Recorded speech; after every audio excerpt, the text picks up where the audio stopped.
Thank you, Mr. Chairman.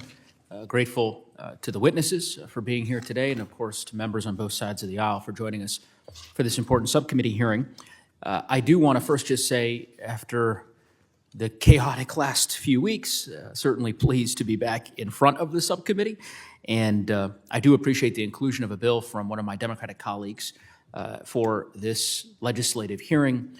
As the chairman knows, when I chaired the subcommittee, this subcommittee produced hearings on more Republican and Democratic bills than any other subcommittee in the United States House of Representatives. This subcommittee has a long legacy and history of being bipartisan in nature. Of course, that was the case when I had the pleasure of serving with Ranking Member Fulcher.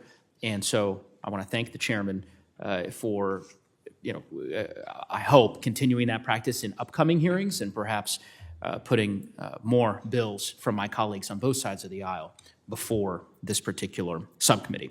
I'm looking forward to hearing more about Representative Trone's proposal to reauthorize the Chesapeake and Ohio Canal National Historic Park Advisory Committee through 2034. The commission works to ensure that local communities have a voice in the operation, maintenance, and restoration of the Chesapeake and Ohio Canal National Park, which hosts more than 5 million visitors annually. And again, these are the types of bills and solutions that I'm proud we consider in this subcommittee, common sense legislation introduced by Republican and Democratic members that ultimately ensures the continued collaboration of our communities. Now, I am concerned that some of the other bills that we are considering today, and this is, in my humble view, seek to score political points rather than ultimately solve problems.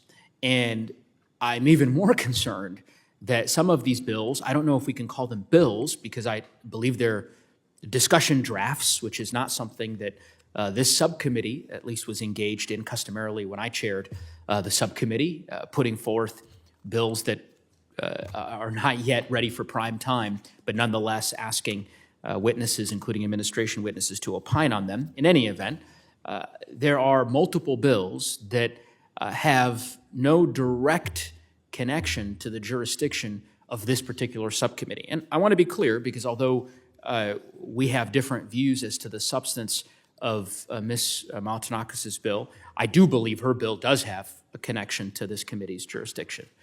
But the two discussion draft bills that we're considering certainly don't. And in my view, I would think that this committee would have a litany of different issues germane to the jurisdiction of this subcommittee that we should be considering.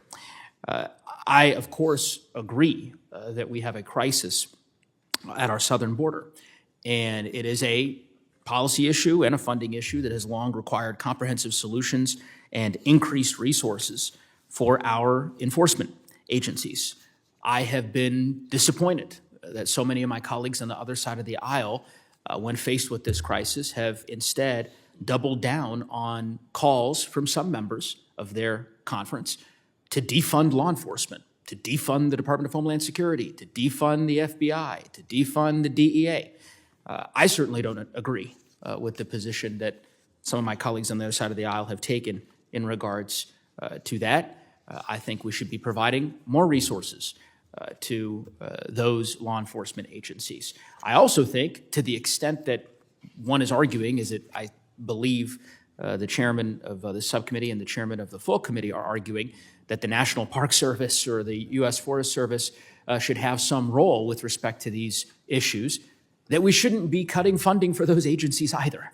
And yet that's exactly what the Republican House Conference has proposed for the next fiscal year.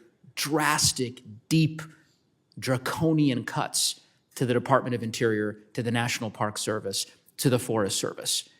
And yet simultaneously proposing, as I said, not bills, but discussion drafts that would impose a variety of different mandates that are unfunded in nature. So I'm disappointed. I know the chairman made note of the Department of Interior and the fact that they don't have a witness here. I must say, I was hoping that I might be able to ask some questions of, I don't know, the Department of Homeland Security, since they have primary jurisdiction over our southern border, but they're not at this hearing either. Why? Well, because Republicans didn't invite them to this hearing, and It makes sense. This isn't the Homeland Security Committee.